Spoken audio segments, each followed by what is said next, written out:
Thank you for coming back. Welcome back to the N2 Continuum broadcast. What if consciousness itself isn't created by the brain, but is the very thing creating reality itself? Today's guest is Andre, also known as the Alchemist 369. Through years of conscious exploration and out-of-body experiences, Andre has gained a unique perspective on the nature of reality, awareness, and what exists beyond the physical world. Today, we'll explore his journey, the insights he's gathered beyond the veil, and what it means to remember who we truly are. Please join me in welcoming Andre, the Alchemist 369. Andre, welcome to the show, man. Thank you, Tony. It's Um, a pleasure to be here. Thank you for having me. I yeah, appreciate it. absolutely. So, if you could just give me the Cliff Notes version on how you got into this. I don't want, I want to jump into some real shit with you because I know you have a lot to say. Yeah. So I'll let you kick it off any way you want, man. Yeah. I've always pretty much been known about the other side, and have been curious about it, my whole life. But then, of course, through the teenage years, you get caught up in the matrix life and things going on here in this reality. But, in my adult years, probably around COVID, I found meditation. And that's just when I took it serious because I was trying to change my whole life, right? I became aware that my thoughts create my reality and that my outer world is a direct reflection of my inner world. So I said, okay, so knowing this, if I want to change my outer world, I have to change my inner world. So I did that through meditation and I began reprogramming my thoughts. And then as I was doing so, my outer world began to change for the better. And then I took it a step further and I was like, okay, well, now I feel like my inner world's pretty good. Well, let's try manifestation. So I started doing manifestation practices, meditating on something, thinking it, feeling it, and then taking action towards that. And I was actually able to manifest some pretty big things into my life. An example of this is I manifested my aerospace project engineering job, which I was a program manager for space programs for customers like NASA, Lockheed Martin, SpaceX, people like that. And my career was doing pretty good. I was starting to take off. And then that led me to, okay, if manifestation is real, what else is real? Like what else in this space is real that I can experience for myself? And then I found astral projection and the gateway tapes, Robert Monroe, and I started doing those. And, I was never able to astral project under, the gateway tapes. But what they did do was allow my focus and me to control my thoughts and my energy in such a way where I was able to take the term astral projection. And I said, okay, well, what does this sound like? This sounds like projecting your consciousness outside of your body, right? So just in like 5 or 10 minutes in a deep meditation, I was actually able to do so. Now, around this time, I was also having sleep paralysis pretty consistently, on a pretty frequent basis, like several times a week for months. And my mom also passed away. And when she passed away, I began receiving messages from her, such as, like, hey, you're on the right path. You don't have to die to figure out where I am or what the other side is, like, keep going. So, yeah, and at the same time, I was having sleep paralysis, and I never really correlated sleep paralysis to leaving my body. So, and then that's when I found Darius J. Wright online speaking about the two, saying sleep paralysis is a gateway to the other side, you know. Um, so I joined his course, and then I took my skills and abilities to another level from there. And then I've kind of just been doing this ever since. Yeah. Uh, and doing it quite often. When I first found out, these things I real, I was leaving my body like 3, 4 times a week for like a year. Yeah. And how long has it been since you started leaving your body? Um, it has been, I'd say around a little over 3 years, a little over 3 years Yeah. since I began doing it consistently. Yeah. Um, and you say so sleep paralysis, man. Like, man, I think when I was around like could be 16 or something, I'd wake up in the middle of the night, I'd be like stuck, you know? And and one time I was watching Oprah and she had like a guy who was talking about ET abductions, and she was like, well, I have had like a similar experience. It's called a hypnagogic hallucination. And the way she explained that, I was like, that's what I have. I've had that several times, is, but I never equated it. I never heard anybody equate it until now to like, that's like a first step. I've heard of, what's his name? Darius, right? Is that right?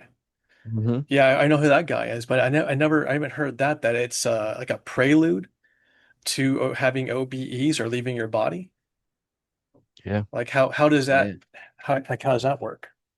Yeah, so sleep paralysis, it's not the only gateway, but it is a gateway to the other side. And when you're in sleep paralysis, essentially the veil is gone. So you are able to see and perceive things that are not from this world, that are from the other side, you see. Now, sleep paralysis is a gateway in the aspect that to leave your body, you need a couple things to happen. If you try to leave, this way, you can just project your consciousness out very quickly, but this is one of the ways where it can happen. So to leave this way, you have to have a couple things happen. The electromagnetic field generated by your heart needs to be weak and low enough for your soul to begin to leave, because that is what keeps your soul in here. Now, what would this look like? This would look like you being in sleep paralysis and your heart rate being very low. Now, another thing that you would need is your brain waves to be relatively low as well, in the delta state primarily. And then when those two things happen, your soul will actually just begin to float on out. Um, when people feel like this is just some airy fairy, thing, or you're going to the spirit world where things are just mystical, and um, you know, Yeah. luminescent, but it is actually real and it is physical. The moment that you leave your body and you touch your hands together, you will say, like, wow, I still feel, I still touch. You can look at your physical body on the bed, sleeping on the bed, like, wow, I actually exist outside of here. And then you can actually go and navigate. And depending on your level of frequency, depends on what you can access after that. But yeah. And like one thing I hear a lot is that like this reality is like a copy of like this other reality that we actually really kind of like, I don't want to say exist in, because we exist here too. We exist in all these different realities at the same time, right? Because we're like these multi-dimensional beings. But when you say like this, when they say, well, when they say like this other reality is more real, is that mesh with you too? Like, Yeah, so when they say the other reality is more real, so there's a couple ways that we can take this here. And this is just from, direct experience. So when I say the other side in general is going to feel more real than here, because you have more access to the light spectrum. Here in these physical bodies, we have access to less than 1% of the visible light spectrum, right?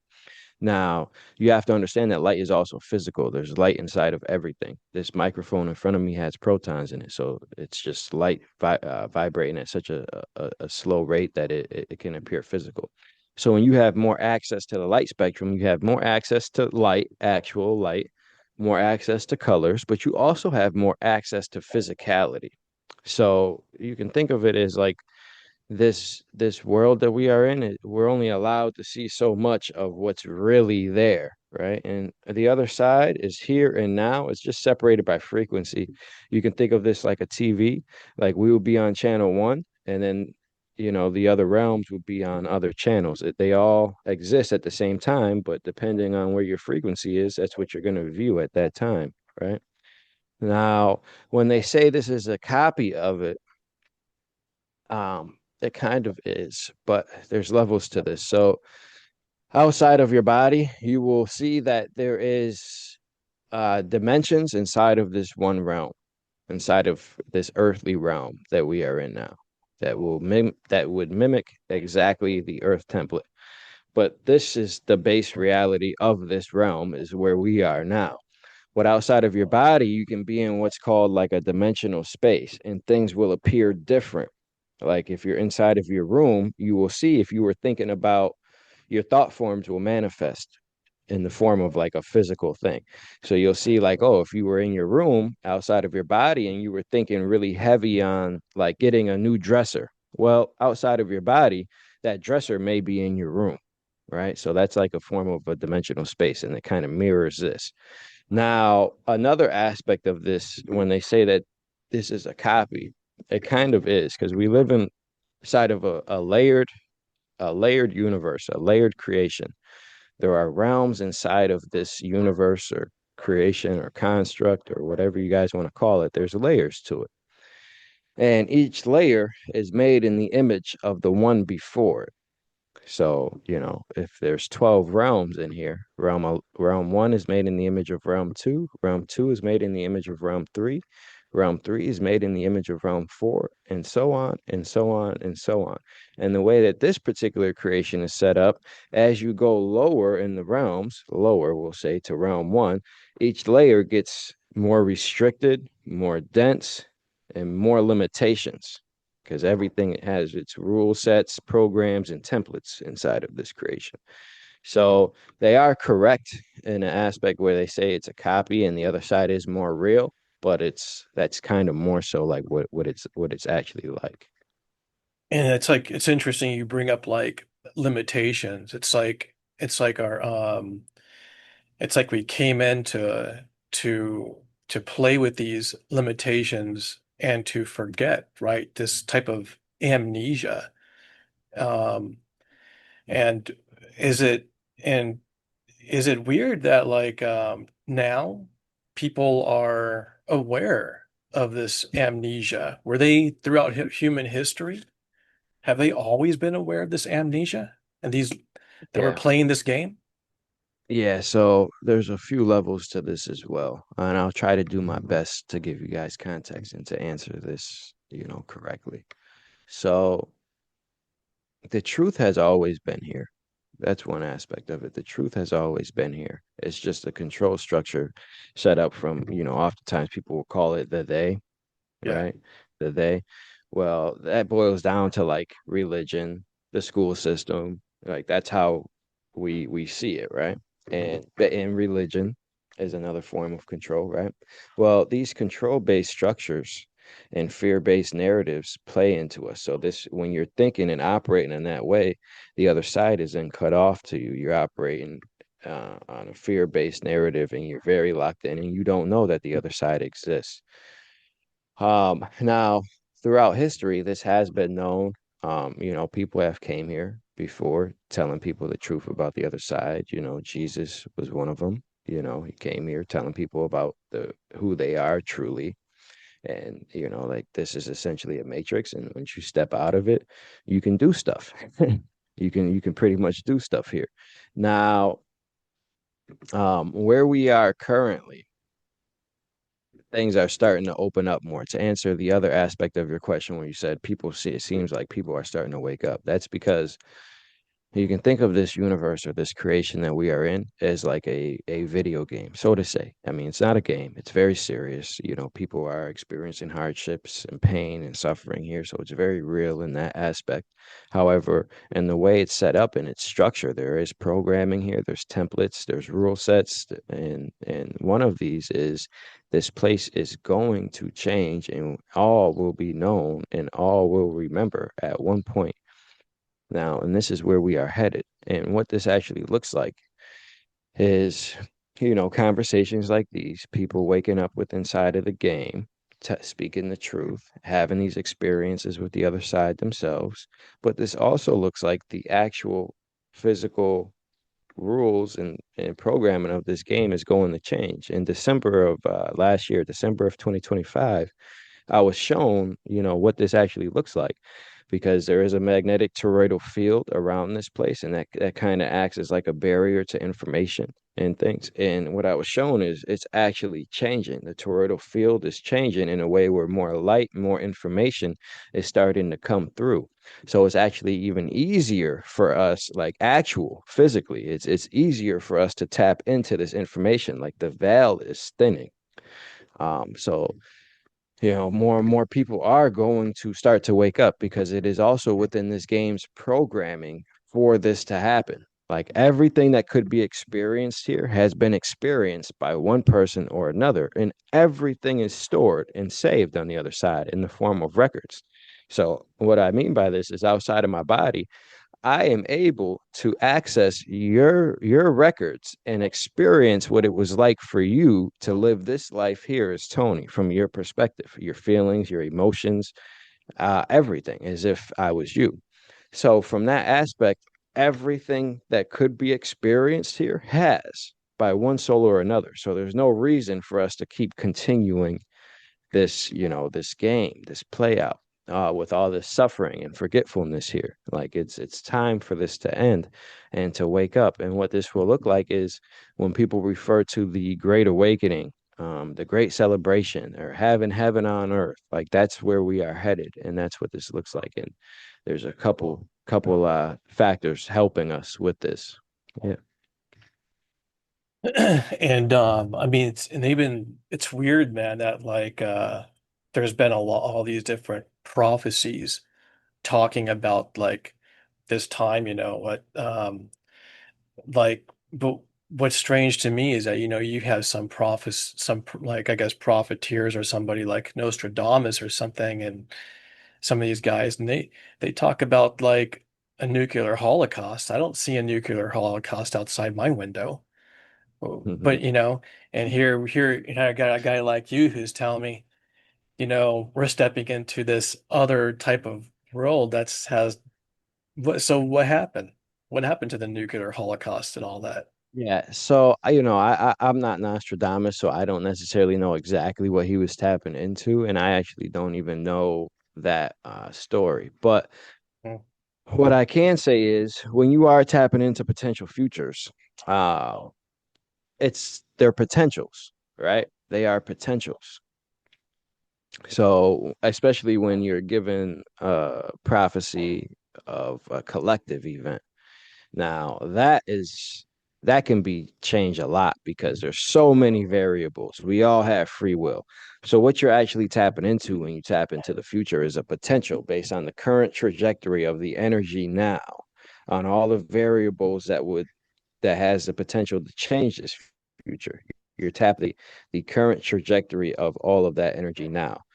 But what does this mean? At that time, tomorrow you can wake up and feel different and make a different choice, right? And when you're tapping into something like a collective potential future, there's so many variables in there, so that can change a lot. Now, another aspect of this is perhaps he did see, he said some sort of catastrophe, and that's not necessarily bad. You see, he may have seen that and not have had all of the context because I'm pretty sure mostly everybody can agree that hey, the government is not here to help us, they're here to control us. The monetary system, everybody hates it, nobody likes it, right? Well, in order for that not to exist, it has to be gone and like destroyed, you see, like that's just part of it. So what would that look like? Well, if the government were to collapse, it probably would be some type of war or something like that to collapse that system, or some type of shift in the collective consciousness, whatever that would look like to dismantle the government aspect of things, right? Now, the other aspect is the monetary system. What would that look like? Probably look like the monetary system collapsing, right? So these things aren't necessarily bad because if when these things happen, don't step into fear and panic, because when you step into fear and panic around these things, you're actually telling the universe, oh no, I actually like the system the way it is, don't change it, you know. But you have to understand that in order to build something new, the old must fall, you see. So he could have been tapping into some of that energy, where in order for things to change, the old must fall. Yeah. Cool. Well, I don't want to get too deep into prophets and prophesizing the future and all that stuff. It's like, you know, I want to stick to your experiences Well, and like OBE. I will say that it is a definitive event that this will open up. That is a definitive future event that is going to happen. Is this place will open up again, and we will have the Great Awakening. I don't want to sound biblical or anything, but heaven on earth. We Yeah. That is a definitive thing that will happen, regardless. Now, what exactly that looks like can change, but that will happen. Yeah. I mean, I'm like, I guess kind of like you, man. Like this whole thing started for me after COVID. I don't know what it was with COVID, but it seems like there's other people around the same time that might have some kind of their own story. But COVID seems to have been like this threshold or something that could have, um, but I mean, all the talk that I've been hearing about and if within this community, it sounds like we're about to experience something that's, I mean, I guess you could argue that's all beautiful. It's all beautiful in its own way. There are souls that are experiencing extreme crazy stuff on the other side of the world. They are experiencing bombs going off and all that kind of stuff. And for them, or for whatever reason, their soul is having that experience. Is it like, is it like, as our souls take on these roles and come into this experience from the other side, none of this stuff is good or bad. It's like it's going on. Is it, but then there is kind of this layer of there's some kind of direction or decision that's being made in this reality.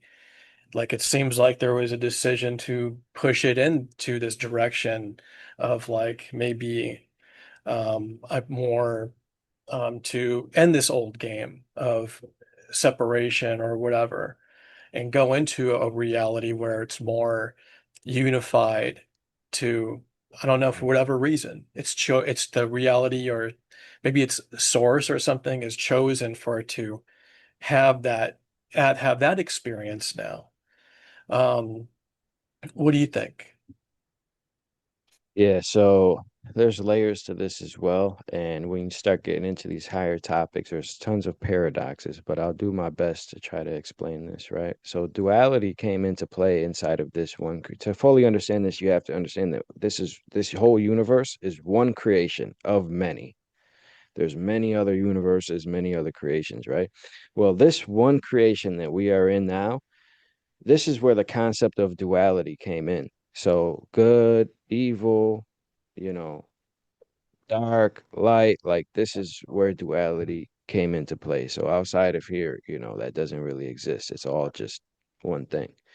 Now, in here, so in that aspect, once you get outside of here, it is all good. Everything in here is good. It's just an experience, right? However, in its original form, this place that we are in was never meant to put souls in this much suffering and this much forgetting, right? In its original form, you come in here through the veil of forgetfulness, you don't remember who you are, but then you're taught your divinity again. And it's like you get to remember again throughout your life. You're taught things again. And just alone, if you are an eternal soul and you come in here and your memory's wiped, that's enough. Like that's enough of a challenge. Like I'm already born a baby. Yeah. I don't need anybody else manipulating my beliefs that I that I just forgot. Like I don't need like that's too much, right? But what happened is souls came in here, and they get addicted to the illusion of control, the illusion of power, because these are things that can only exist here. And when you get caught on to, oh, all of these guys are in forgetfulness and we can actually manipulate them and control them from the form of religion, from and put them in a monetary cycle and things like that. Well, that's where you get, this going on. Now, that wasn't its natural form. That's not its natural template. These things were never supposed to happen. These things weren't planned. this is just part of the game of forgetfulness that happened. So over time, this game that we're in essentially got hijacked by these people who can be considered the day or whatever you want to call it. But essentially, it's just souls in here that got addicted to the illusion of control, the illusion of power, and they make structures, control-based structures around that. And that wasn't planned, so that's just something that happened. Now, on the other side, all of us are coming here to end that, particularly to end that system, because it's not good. It's not good for souls, because our beliefs, our thoughts, feelings, emotions, and our belief systems all go with us when we die. And this has led to many things happening even beyond this life. I will say that. So like that aspect of it definitely has to go away as well. Yeah. So so from what I just heard, it sounds like the decision to end this thing, to put it back on the track where it was actually supposed to be on, that choice was made by these, you know, by all of us in another realm or something that was like, this is not good for us because we're bringing this crap back with us, and it's kind of doing making, I don't know, creating out some kind of some kind of effect up there where it's spreading like a virus. I don't know what, just thinking out loud. But so that decision was made. It's got to change down here for that reason, because because we're taking it with us. We're bringing it out there. Mm. And that's one aspect. Now, everybody's not bringing it out there. What I was getting into is a lot of these fear-based narratives and forgetting, like that starts and helps reincarnation loops. It helps suffering outside of here as well. Now, not everybody will experience this, but some people do. And even within this game, even in here, like, okay, that's enough. Souls are not, we're not coming here anymore and doing suffering to that amount.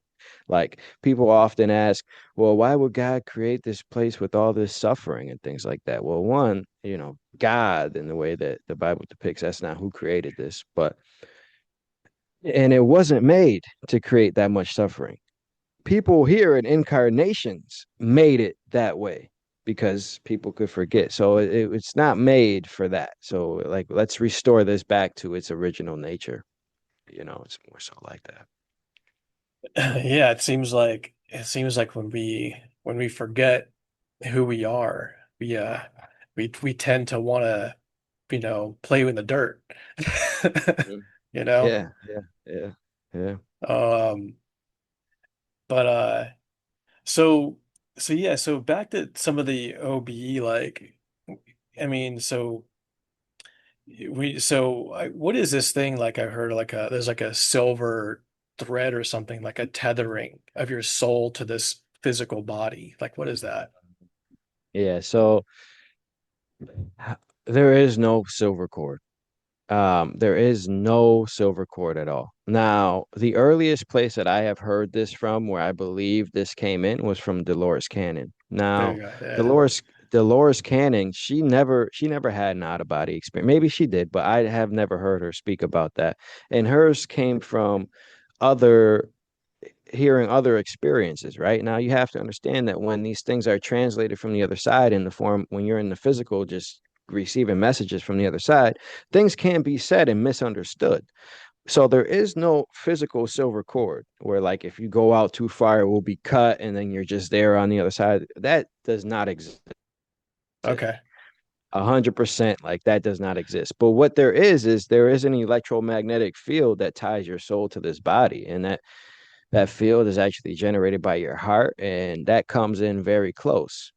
Like, when you're very close to your body, you'll feel it, and then you got to break that. And then once you break it, you'll be free to maneuver and go wherever you desire on the other side. And you can always come back no matter how far you go. Now, there is a point where if you go too far, they'll be like, well, you go here, it's probably the end of that physical life for you. But you will know, and then you would consciously make that decision. But there's nothing that, like, this game is far more advanced than just hooking up a silver cord to you, and then, oh, if it's cut, no, you will know when it's when you go too far. You will know, it will be presented to you. Now, you are energetically tethered to this body in the aspect of you're going to come back. And it's because the will of your soul is so strong. You're going to come back. And it's because you came here for a reason, right? So even if you're outside on the other side in heaven or wherever you are, having the time of your life, right? Because it's amazing over there. It really is. You will at one point or another say, "Oh, I got to go back to Earth because I got to finish what I started." So you will come back, or even if you just think about your body, you'll come back. It's not like there's a silver cord to it. Like you got to find your body when you're out there. No, you just think about it and you'll be instantly back in your body. You don't need a physical cord to do these things. And I have never seen a silver cord, and neither has anybody that I've helped do this. They have never either. Yeah. And and also like when you go to bed at night, your soul takes off, right? It doesn't stay in the body. Is that right? Yeah, it does. So there's levels to this as well. So we all leave our bodies every night. Once you understand the sleep cycles, there's four primary sleep cycles, N1, N2, N3, and N4, right? And in N4, you're in deep rest, which is like REM sleep. And when your body's in sleep paralysis, your soul will float out automatically. Now, what this looks like is I've been out of my body and I have seen souls just floating above their bodies, just not really doing anything, just like floating above it, right?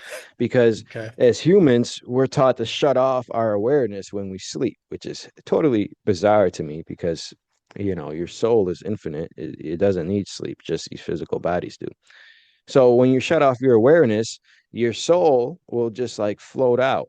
And that's what that will look like. Now, another aspect of this is your soul can actually be out experiencing other things, but you won't really be conscious or fully aware of it, or you won't remember it. So then when you come back to your body, you won't remember what you were doing. So that happens as well, where like sometimes your soul will go out and do certain things, but you just won't remember it. But yeah, 100%, we are leaving our bodies every night. And how do I know this? Because I've been out of my body and I've talked to other souls that weren't really there. And then when they come back, I call them and say, "Hey, do you remember this?" And they'd say no. And I'd say, "Oh, okay."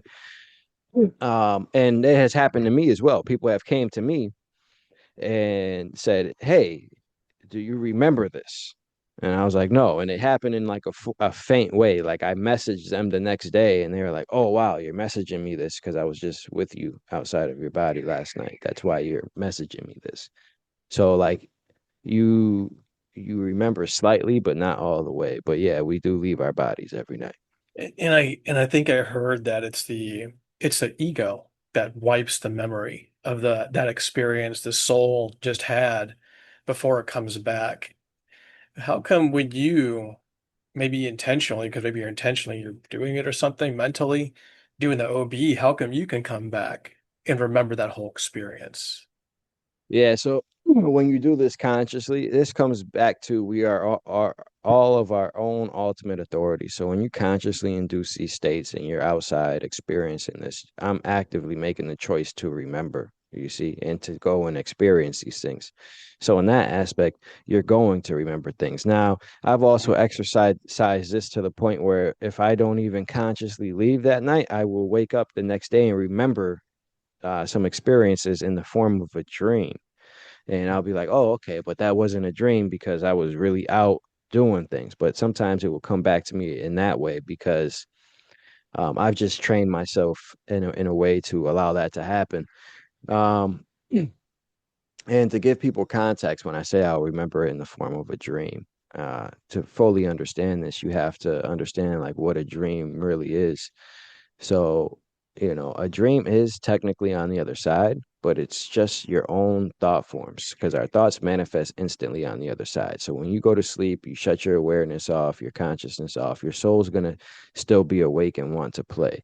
And what this will look like is your soul will create a space on the other side, like in the form of a dimensional space And it's primarily going to be your subconscious thoughts, like things that are buried deep in you that just run on in your subconscious on autopilot. And that's usually what you're going to experience as a dream. And you're just not really aware in there, and things like that. But from that aspect, a dream is you remembering things on the other side, things that you were doing. It's just primarily it's your own space, your own dimensional space curated by your own thought forms, right? But in that same aspect, you can actually remember actual experiences that you were doing outside of your dimensional space, you know. So that's another way information can trickle back into from the night before. Yeah.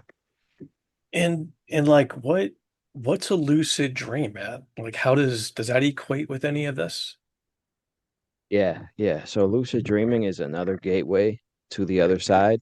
Now, all right, so a dream, you're typically like 30% conscious, right? Like 35% conscious. You don't remember everything. But in a lucid dream, you're like 50% aware. You're like 50% aware and fully there, right? Where you know enough that you're dreaming and you can operate and you can move and things like that. Now, when you're inside of a dream, you can go from a lucid dream to fully there 100% in a full blown out of body because and you do this by okay, I'm dreaming, well, let me look at my hands, and you try to bring your consciousness fully there. Sometimes as soon as I look at my hands in a lucid dream, I will just be 100% fully there. Sometimes I have to do a little bit more, like touch something and really focus on the physicality, and that will bring me fully there. Now, when I say fully there, what does this feel like? You will feel it. It's 100%. It's like a power up. It's like, okay, I was just in this dream.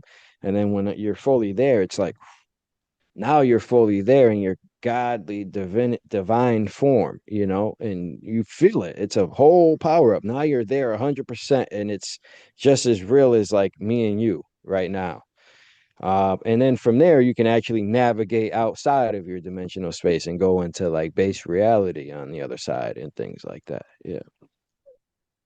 I think when I've had like a lucid dream and I do that and it's like I immediately go straight to flying, man. It's like it's like and I go straight up. I don't know where I'm going, but it's like You just and want to then fly. Yeah. yeah, so I want to fly, I guess. And Yeah. it's You like get that taste of freedom, and that's the first thing you want to do. Oh, let me fly. Yeah. yeah, let me get out of here. Mhm. Take these chains off of me, man.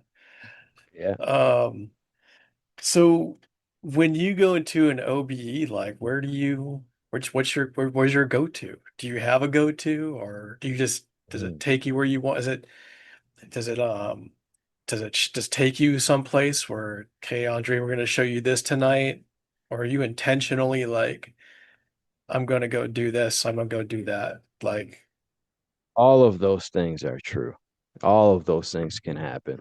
And I'll explain this to you. So, initially, when I first leave my body, I am more often than not just in my room. Now, it could be another version of my room in the form of a dimensional space or something, but I will generally be in the vicinity that my body was as soon as I leave, because like my soul is leaving it, right? Now, it depends on me. Like sometimes I leave and there will be a being in the room coming to take me somewhere, right? Because like we're in the game, we're in forgetfulness, but the other side is not. So like if I'm leaving my body, they're like, okay, let's show you what you're supposed to do. Let's show you what you're supposed to remember, and then you can come back, right? Yeah. So sometimes things like that happen. Other times, if I have a strong objective in my mind that I want to go and access, I will go. And I've learned how to control into the state by saying commands and stepping into my ultimate authority. And, I figured out how portals work, how I can create some, like where I can go, what I can do, matching the frequency of certain places. Um, Now, sometimes I do that. Now, other times when I just go, if I'm just out and I don't have a strong intention on where I want to go, sometimes I'll be out and I'll just be walking and then things will change and I'll just be somewhere. And I'll be like, where is this? What is going on? Like somewhere completely different. But it's somewhere that will feel familiar to you. You just don't like remember like how you know. Like you'll be somewhere and it will feel like I kind of remember this, but like I don't know what this is. Like who, and you'll be talking to people and you'll be like, I know you, but like I don't know how I know you. Like it's really like we're in amnesia and forgetfulness. And when you step back to the eternal aspect of yourself, you know, home. You go back home outside of this game. And your memories are like there and you can obtain them. But at the same time, it's like it takes some time to remember fully. Um, Mm. it's such a crazy sensation. Like I remember meeting somebody who people would consider what would be called like a spirit guide, right? But really, it's just like an old friend. And as soon as he appeared, I was just like, "Hey, I know you." I was like, "Yo, I know you," and he was like, "Yeah, you do." I was like, "What's your name again?" He was like, he told me his name, and I was like, "Yeah, I know you, man." Like, "Hey, how are you? How have you been?" You know, and but I didn't remember like how I knew him. And you know, and when you're talking to these people, it's like every day for them. Like this is just another Tuesday for them. Like you'll be really excited, but they'll just be very nonchalant, like not very enthusiastic. They'll just be like yeah, like hey, you know. Well, when you ran into this guide, was this guide like, okay, you're supposed to be here now, let me show you something? Or was it like, oh yeah, what's up, man? How'd you make it here? No, yeah, it was like yeah, so the first time I met him, I've been with him a couple of times. So the first time, this was like I've been leaving my body for like a year at this point, and I had a strong desire to go out and experience something. And I set my intention to access my soul records. So I go through this portal, and on the other side of it, I'm in this big, magical looking like city with like reflective material on the buildings. Everything looked like reflective. It looked like Dubai in like 100 years, like an advanced version of like Dubai, right? Now, and when I'm in there, I'm just walking around, I'm super ecstatic, and I just feel this presence behind me. Something just told me to look behind me. So I look at him and I was like, oh, hey, man, like I forget the exact wording. I have it written down, but this happened a while ago. But I remember looking at him and I was just like, hey, I know you, like I know you. And he tells me his name and stuff. And then I look at myself in the reflection on one of the buildings and I see that I'm in another body as well. So then at that point I'm like, all right, so I must be somewhere else in some other body. So then I ask him questions because the universe will only show you what you're ready for because like we all have free will. So like in these experiences, you're not just going to be shown a whole bunch of crazy stuff unless you're seeking it or unless that's what you agreed to do before you came here type of thing. So I had to ask him the question. So I said, hey, where am I? And then that's where he told me where I was. I said, okay, the next question that popped into my mind is like, what year is it? And then he told me it was what year it was.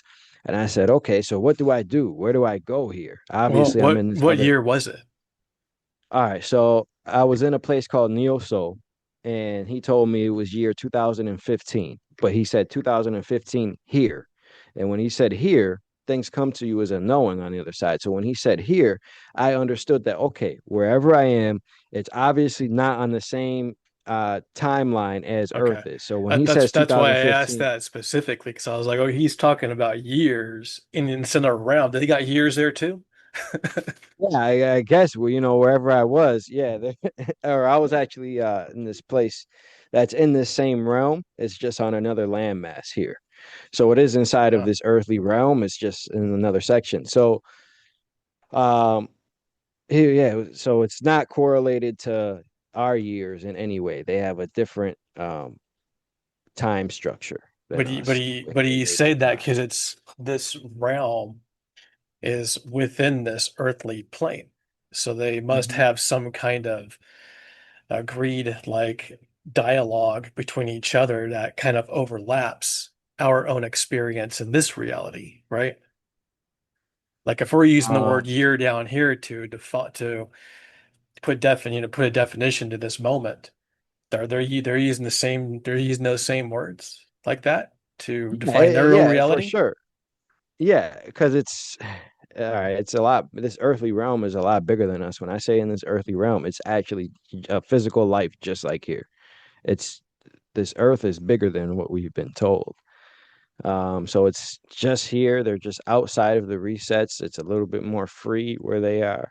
You can think of like these six continents that we are in is like a game, a harder game than the rest of the place. And like there, they're not in as much forgetfulness, and things like that. So the structure is just they just did their years differently. They don't have like it's not Jesus Christ didn't die where they are, so it's not going to be zero in that way. You know what I mean? That's how we name our years. We start with zero, the Okay, birth I of got you. Christ. I got you. Like Okay. it's just a different thing. That's just a narrative that happened here. Um, so it's like that. Have Yeah, you, and so mm, let's say, have you ever seen a movie called Astral City? It's like want to say I did see it. I want to say my partner Lova. I think she introduced that movie to me. I think we did see it, but I don't remember it. like Yeah. this guy he dies and Oh, he Astral. gets to, Yeah, and he goes and helps people, and he's like a doctor or yeah, he's a something. doctor. Yeah, and he ends Yeah, up yeah, and he yeah, yeah. goes into this one like he's taken to this what looks like a floating island on Earth. And he's like saying this astral city is made up of all like thousands of cities around Earth. It's just in a different plane. And when he goes into the city, it's like almost like an Atlantis kind of thing because there's these really big buildings and they have like the transit system is like a shuttle, like an anti-gravity shuttle. He goes up there and the guy is telling him he's like, down there's the reincarnation building and and then he goes in this one office. There's a guy in there. There's all this technology and stuff, and he's like, Pretty yeah, accurate. Yeah, it's pretty accurate. Now is it exactly like that? No, but the other side is physical like that. We do have duties on the other side, pretty similar to that. Um, but the structure, it's not like it is on another realm. It's in a like the other side, you'll be in another realm, another dimension that like we can't see, and it's all here and now, just separated by frequency. Time and space are both frequencies, and uh, yeah, so it's all here. It's just separated by frequency. But yeah, it is similar to that. It is very similar to that. I would say the other side is even more magical than that. Like there's areas where if you're in a lower realm, like here, yeah, there is places where like you may still you move kind of similar to how you would on Earth, where you would think that you would need a vehicle to get you somewhere or something like that. There are places like that in the lower realms on the other side. But essentially, eventually, like you move up enough where like you don't need any of that. Like you just go and do stuff. Yeah. is this gonna be a conversation where, you know, let's say this kind of awareness just now it's a part of everybody's awareness, and and we all, I can imagine, maybe even myself being like, okay, well, I'm done with this crap and I want to go to my real home. You know what I mean? Where it's be bliss or something, and maybe I'm done playing this thing. Is that something like maybe you like might be a concern or something? Like it sounds it sounds like a mass suicide or something. Yeah. So, I mean, yeah, those things, people do get like that, but that's coming from a real earthly perspective because once you step outside of here and you return back to your soul, you realize that this whole life goes by in a blink of an eye. So, like, it's very temporary in that aspect. And, like, the other side's not going anywhere, and you came here for a reason. So, like, once you step outside of here and you're in soul form, you don't want to stay there because you understand you're here for a reason. You Yeah. understand the significance of this and you understand how temporary this experience is. So, like, you want to come back. So, like, and this is oftentimes why, suicide, if a person does actually commit suicide, they'll feel like deep regret once they get outside of here because then you don't have the same, all of a sudden, the reasons of why you wanted to are so little and so minuscule.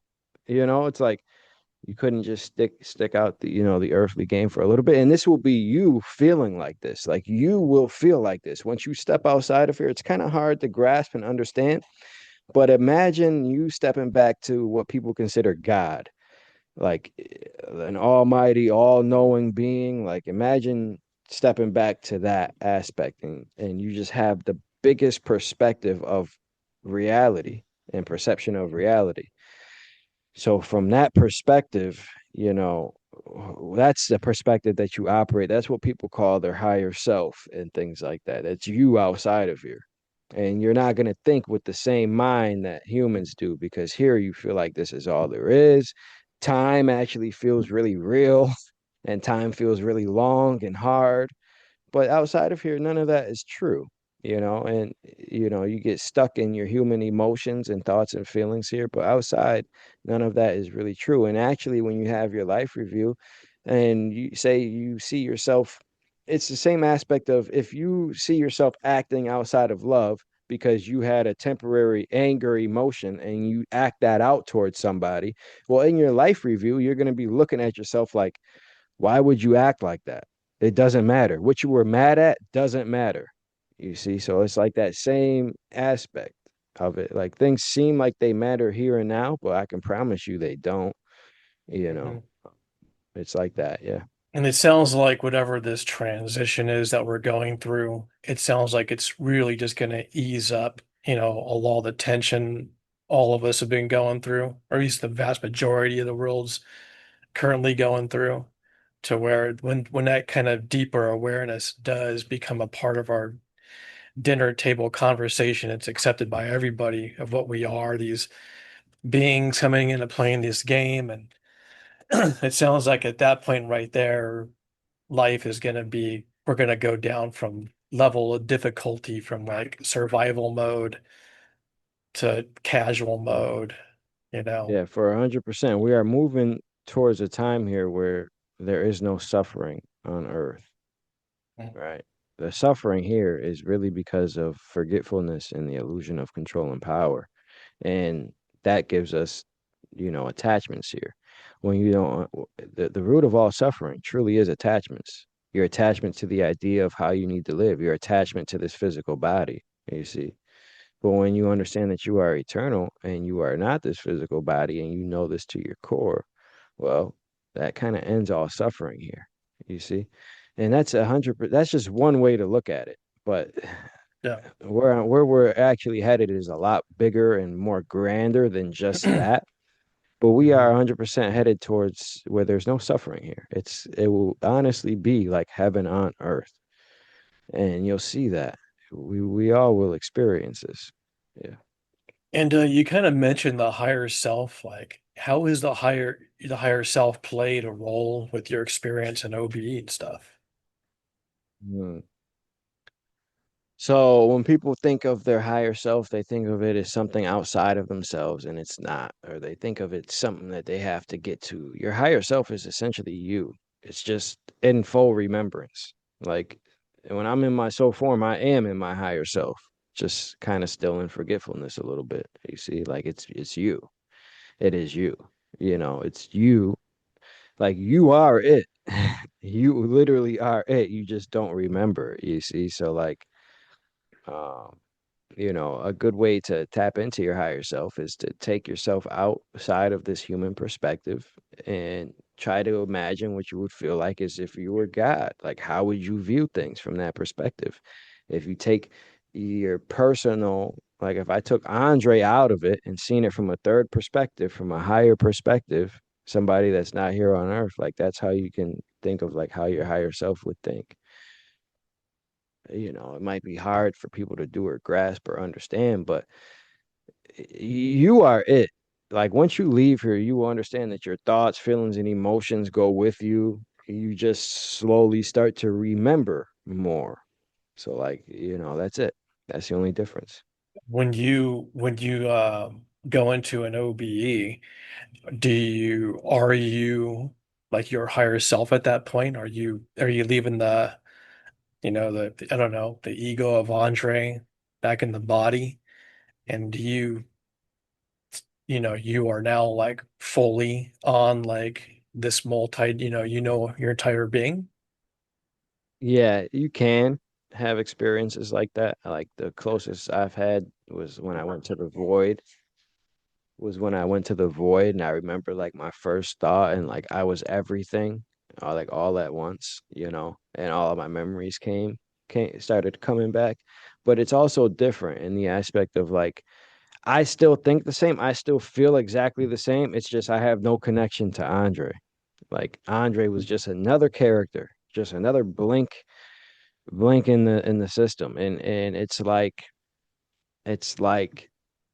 I still think and feel the same. It's just I have no ties to Andre, so I don't even think in those human type like terms. You see, like I just don't even think like that. Now and it's essentially when you first leave your body, though.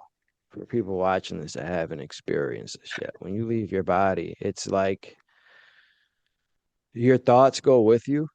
And yes, you can say you are now in the eternal aspect of yourself, your higher self, but you are that just still in forgetfulness because your memories didn't fully come back yet. But you are still way grander than your human perspective because when you're presented with these choices, you will understand that you're outside of time. You will get the feeling like, oh yeah, this life is so temporary, it doesn't really exist. It's very temporary. I can go back. You will have all those revelations. So I guess in terms of like, yeah, anytime you're outside of your body, you are drastically more wiser and knowledgeable than you are in your human form. I guess you can say anytime, but there's even levels to that too. I Once you just get, kind of laughed because I was like, it sounds like I need to have an OB, man. yeah, And yeah, when I come back, me and you're going to have another conversation. yeah, yeah, yeah. Um, if I wanted to start this, like, I mean, there's like remote viewing, there's astral projection. I mean, what do you recommend? Have a full blown out of body experience. Of course, if you are watching this or if you are curious or if this intrigued you, how do you know you're ready for it? Because you ask for it, you see? So like if you're asking for it, you're you're ready, and just do it. That's where I would say is just go for it all, man.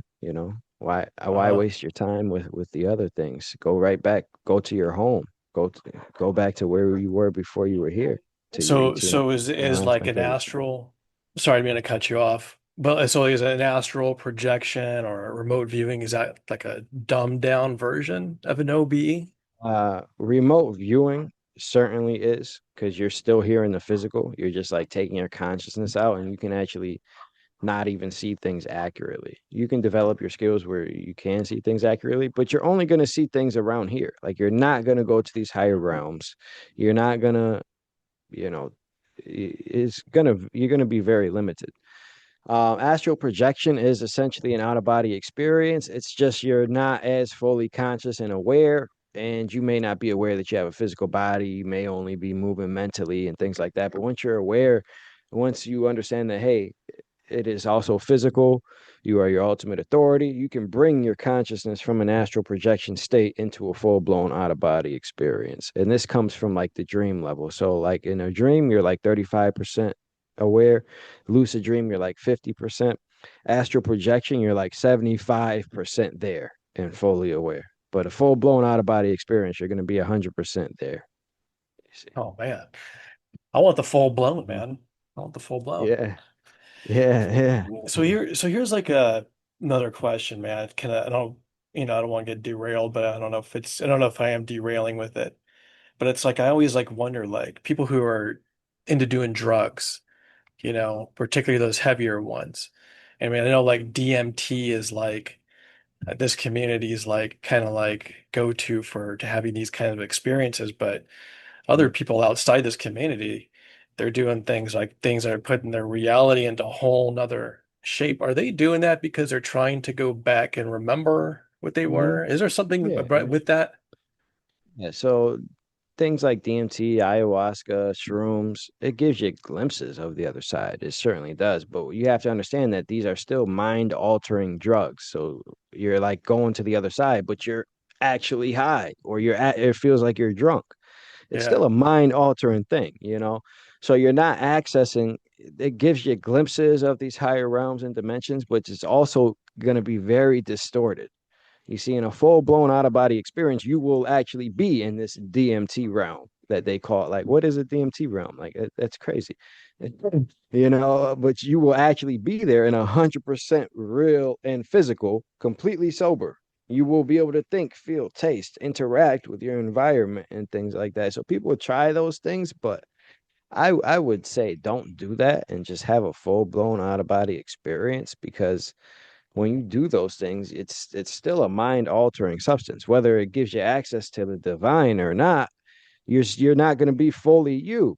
I would, if I'm going to meet my divinity, I'd rather be clear headed than meet it, you know, in a drunk state. Yeah. Yeah, No, yeah. I totally feel into that, man. Like I've heard people talk about their experiences on DMT and stuff like that, and it's like, I mean, I'm not telling anybody go and do that, those illegal kinds of drugs, but I've done illegal drugs. And it's like you'll have these kinds of experiences, but when I get back from that, I'm like, it seems like that was not like the kind of experience how I wanted to experience something like that. You know what I mean? Where there's truth Hmm. involved, truth to my reality.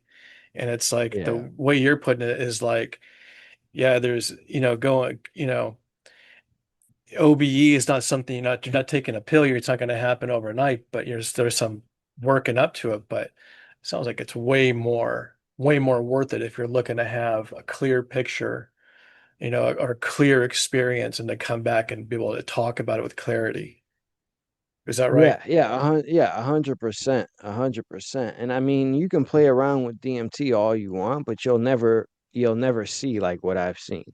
You'll never Uh-huh. be able to get to the higher realms. You'll never experience physicality, like Yeah. I do. You'll never be able to see or meet or control where you go as much like I do. It's just it's like you're drunk, right? It's like we can be on the same road, but if you're drunk, seeing blurry, trying to walk and navigate, I'm gonna be able to do that so much better when I'm sober. You see, it's that's one way you can look at it.